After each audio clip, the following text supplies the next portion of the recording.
સાઉથના superstar વિજય થાલાપતિ CM બનતાની સાથે જ બહુ મોટો લોચો મારી દીધો. क्या बात कर रहे हैं?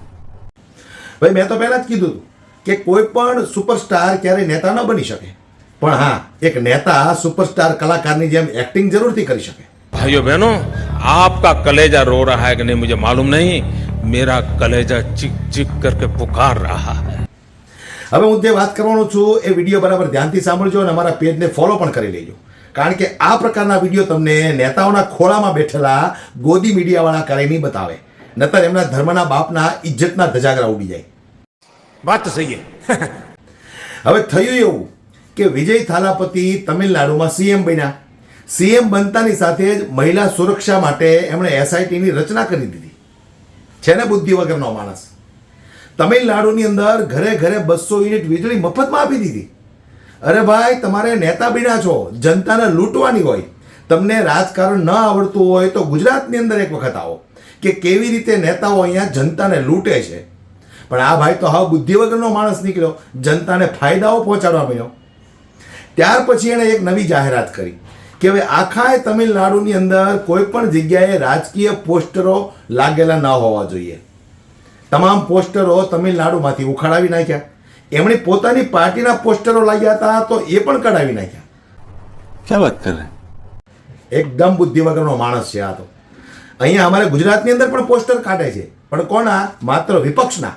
તમારે રાજકારણ શીખવું હોય તો ગુજરાતની અંદર આવો કે ભાઈ કેવી રીતે રાજકારણ ચાલે છે. આને તો બુદ્ધિ જ નથી.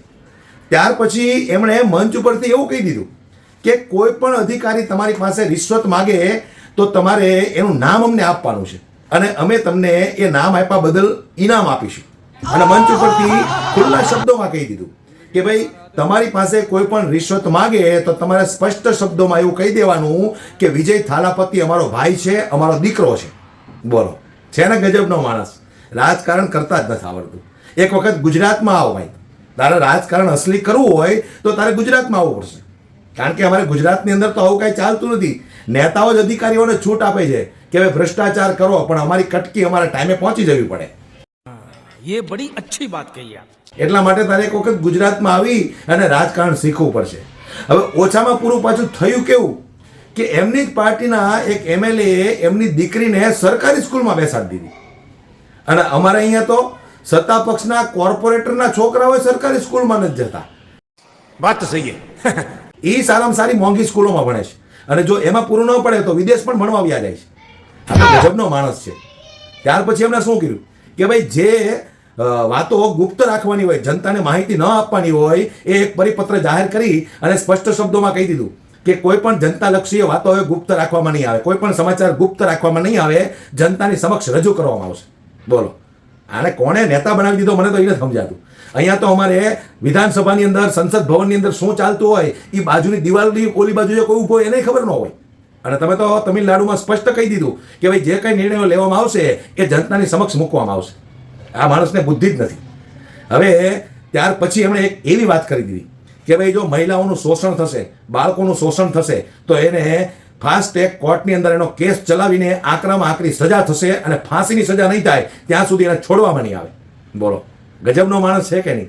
ગુજરાતની અંદર 30 વર્ષથી અમે તો આવું સાંભળીએ કે ભાઈ મહિલાનું શોષણ કરનારાઓને આમ થશે, બાળકોનું શોષણ કરનારાઓને આમ થશે, પણ થતું કાંઈ નથી. હરણી કાંડ હોય, તક્ષશિલા કાંડ હોય, મોરબી કાંડ હોય, કોઈ પણ કાંડ હોય, આ કાંડની અંદર જેટલા બાળકો અહીંયા હોમાઈ ગયા, આજે પણ એમના પરિવારને વળતર નથી મળ્યું. રાજ્યના પૈસા તો માત્ર ને માત્ર એમના આકાની રેલીઓમાં 100 સપાટા, સિંગ સપાટા કરવા માટે વાપરવામાં આવે છે. હવે તમને શું લાગે છે, આ વિજય થાલાપતિએ તમિલનાડુમાં આટલી બધી જાહેરાતો કરી દીધી તો આ વ્યક્તિ તમિલનાડુનું ભલું કરશે કે પછી સાહેબની જેમ બોલ બચ્ચન?